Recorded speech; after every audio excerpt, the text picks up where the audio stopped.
আসসালামু আলাইকুম। আশা করছি সবাই ভালো আছেন। তো আলহামদুলিল্লাহ, এগুলো হচ্ছে আমাদের সেদ্ধ ধান এবং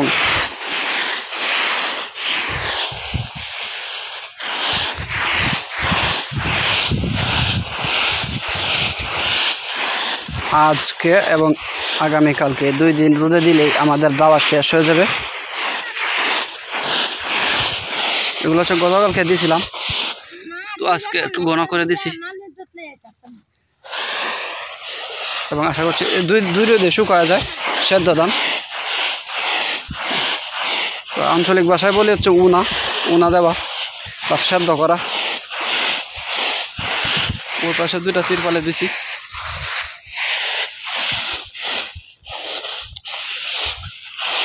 প্রচুর গরম,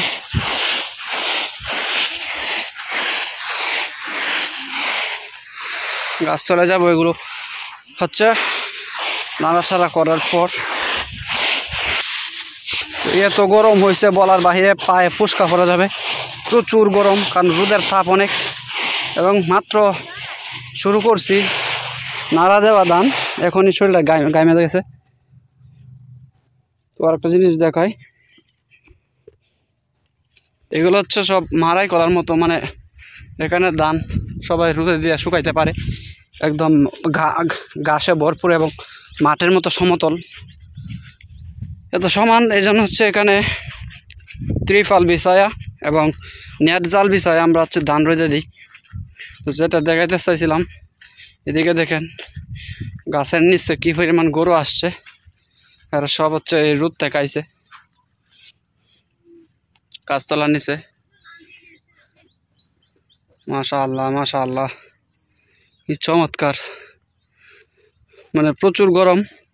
এই যে মাত্র একটু, তো এই আমটা হচ্ছে কে গাছ ফাঁকা আম কে খাইছেন তো কমেন্ট করে জানাবেন। আর কার কার বাড়িতে এখনো গাছের আম পাকা শুরু হয় নাই, আমাদের এখানে হচ্ছে শুরু হয়ে গেছে এবং 3-4 দিন আগে আম খাইছি। এবং এখন হচ্ছে এই আমটা একটু আগে কলে কাছে গেছিলাম, তো এখানে একটা আম পড়ছিল। যদিও ফাটা আমটা, বাট এটা খাওয়া যাবে, নষ্ট না। উফ, আলহামদুলিল্লাহ। আজকে এত গরম, একটু বাতাস নাই, দেখেন একটা গাছের পাতাও কিন্তু নড়ে না।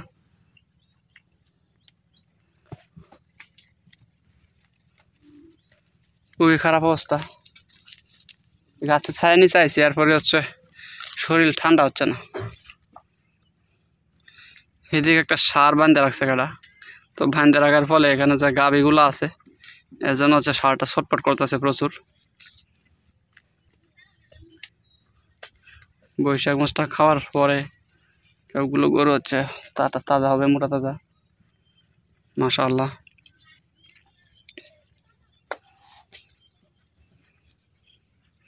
দেখেন কি পরিমাণ গামতাছে।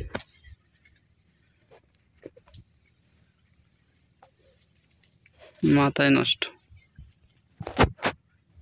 তো যাই হোক, আলহামদুলিল্লাহ আমাদের হচ্ছে বেশ কিছু ধান হয়েছিল এবং সবগুলো হচ্ছে শুকানো কমপ্লিট। এবং আজকে এবং আগামীকালকে যদি আমরা রোদে দিই তাহলে হচ্ছে আমাদের ধান উঠে যাবে। এখন মাত্র 25 মণ ধান আছে, 20 থেকে 25 মণ। এগুলো হচ্ছে কয়েকটা ত্রিফালে দিছি এবং আজকে অর্ধেক উঠবে, মানে 12 মণ, এবং আগামীকালকে উঠবে আরও 12 মণ, মাথায় উঠবে। তাহলে হচ্ছে আমাদের বৈশাখ মাসের কাজ কাম শেষ মোটামুটি। তো এই হচ্ছে ভিডিও। ভালো থাকবেন সবাই। আগামীকালকে আপডেট জানাবো আমাদের ধান কি উঠছে কিনা, এবং আমার পাশে থাকবেন অবশ্যই। ধন্যবাদ সবাইকে। আসসালামু আলাইকুম, আল্লাহ হাফেজ।